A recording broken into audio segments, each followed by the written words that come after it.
अस्सलाम वालेकुम। आज के इस टूर में हमने बड़ा अच्छा मौसम, बड़ा अच्छा वक्त चूज़ किया। सूरज भी निकला है, थोड़ी देर हुई है और हम एक नेचर पार्क में जा रहे हैं जो हमारे घर के करीब है। इसका नाम है हुक ऑफ क्नोब्लॉक ज़ावे। तो इसमें हम जो देखने वाली चीज़ें हैं, जो खूबसूरती है फितरत की, वो आपको दिखाएंगे।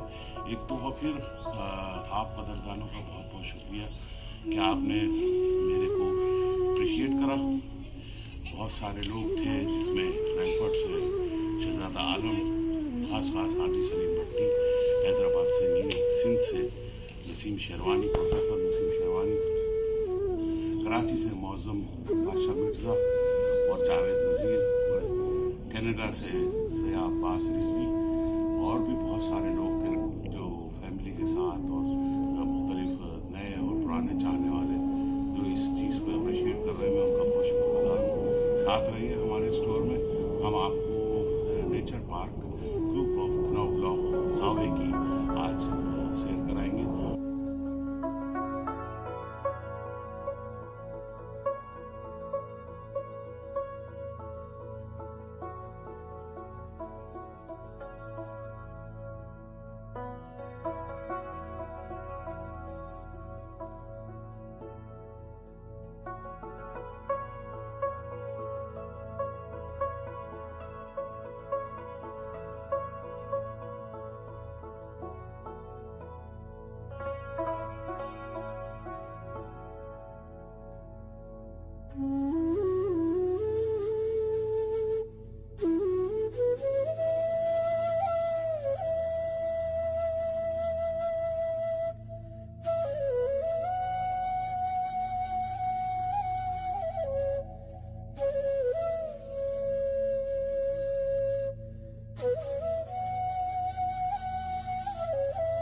प्यारे दोस्तों, यहाँ से हम अपना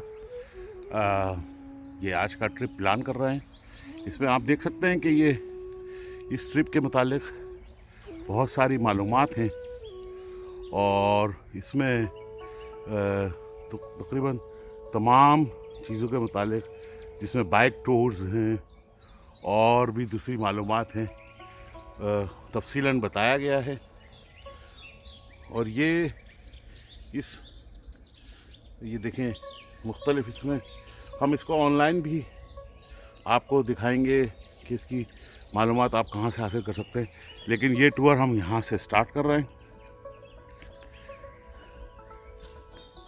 ये नेचर पार्क तकरीबन 1000 साल से है ये जगह। तो यहाँ पे पहले जो है यहाँ के नवाबीन जो है इस इलाके को शिकारगाह के तौर पर इस्तेमाल करते थे। तो यहाँ पे बहुत खूबसूरत दरख्त हैं, झीलें हैं। तो ये तकरीबन 12 हेक्टर का नेचर पार्क है। इसमें आप देख रहे हैं कि मुख्तलिफ़ जगहों पे हमारे पास परिंदों के मुतालिक जो है वो भी मालूमात लिखी हुई हैं कि कौन कौन से परिंदे किस वक्त यहाँ पे मौजूद होते हैं। तो ये किसी ज़माने में, मैं इसकी थोड़ी सी तारीख शुरू में ही मैं बताता चलूँ। किसी ज़माने में राइन जो है वो इस तरीके से बहता था। जो दरियाए राइन है वो हमारा इस तरीके से बहता था, जैसे मैं दिखा रहा हूँ आपको, जैसे ये कुर्व बनाता हुआ ना।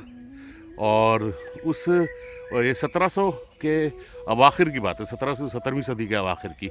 तो उन्होंने इस कर्व को तब्दील करके, आप देख सकते हैं कि इस कर्व को तब्दील करके उन्होंने राइन को सीधा कर दिया था, दरियाए राइन को सीधा कर दिया था।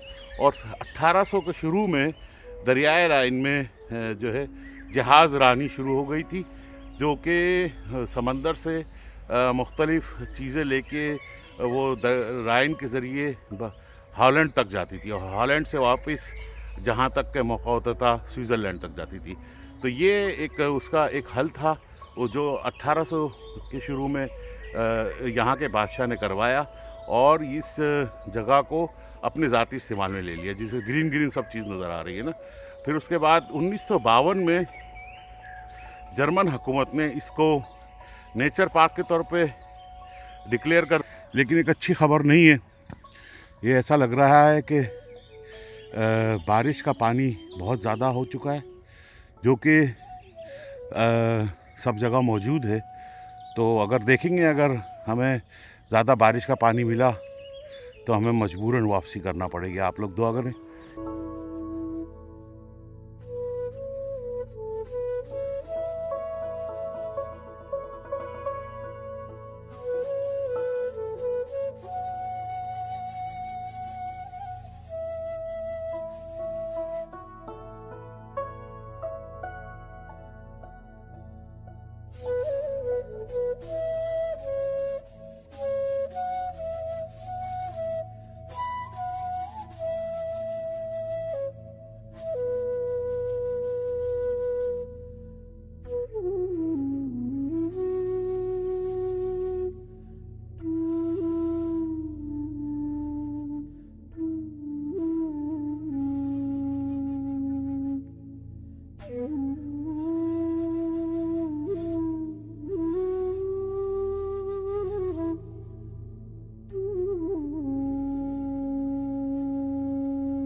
मेरे दोस्तों, ये है इस जगह का पहला खूबसूरत तरीन मंज़र। इस मंज़र में आप देख रहे हैं एक फॉरेस्ट हाउस, जो इस नेचर पार्क में काम करने वालों के लिए तैयार किया गया था। असल में ये किसी ज़माने में यहाँ के नवाब की रहाइशगाह थी, और इस रहाइशगाह में वो आके ठहरते थे। तो ये देख रहे हैं आप, मुख्तलिफ या घर हैं, जिसमें एक तो नवाब साहब का घर होता था और एक जो है वो पीछे खादमाओं का और खादमीन का घर होता था। तो ये एक तरीक़े से खूबसूरत जगह थी जहाँ पे वो आके ठहरते थे और अपने शिकार से लुत्फ़अंदोज़ होते थे। तो ये आप देख रहे हैं कि अगर हम अंदर की तरफ जाएं तो इसमें आपको नज़र आएगा कि ये खूबसूरत जंगल की बहार आई हुई है, फूल खिले हुए हैं। लोग जो है वो आके अपनी फैमिली के साथ एंजॉय कर सकते हैं, और ख़ूबसूरत है, इसका कोई मुकाबला नहीं है। ये बहुत ही आपको पुरसुकून जगह है।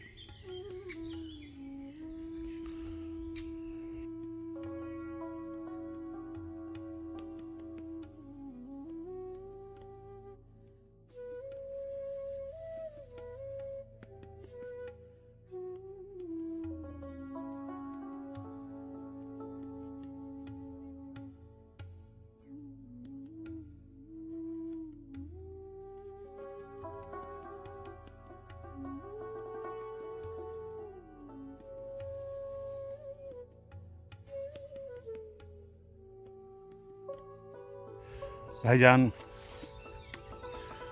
जिसको काश के हम सब अपनी ज़िंदगी में फितरत के इन नज़ारों से लुत्फ़ अंदोज़ हो सकें।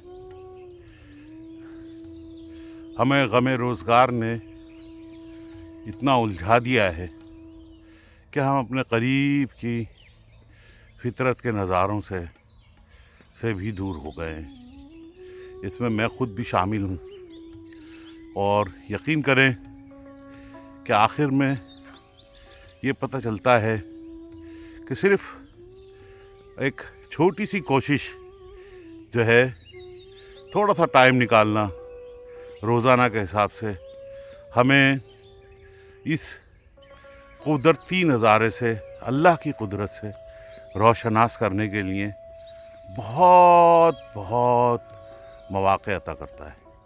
और यकीन करें कि इन मौक़ों के साथ अगर आप देख रहे हैं ये वीडियो, हमें बहुत ज़्यादा दिली सुकून और ज़हनी इत्मीनान शुरू होता है। और हमें आज का पैगाम मैं आपको इस वीडियो में ये देना चाहूँगा कि जो भी भाई जहाँ पर भी है, दोस्त जो भी ये वीडियो देख रहा है, कोशिश करें कि अपने दोस्तों के साथ, अपनी फैमिली के साथ ये मौक़े अपनी ज़िंदगी में शामिल करें और ये यादें ही ज़िंदगी भर मौजूद रहती हैं और हमें याद रहती हैं। तो ये प्लीज़ अपनी ज़िंदगी में शामिल करें, ये आज का पैगाम है। और इस तरह के मौक़े जिस तरह से भी मिले, ज़रूरी नहीं कि आप एक रेस्टोरेंट में बैठ के एक अच्छा खाना खाएं और वहाँ से बैठ के समंदर का नज़ारा करें, बल्कि मौसम के हिसाब से फितरत की जगह पे जाएं और अल्लाह ताला हमें से इसके मौक़े अता फरमाए। आमीन।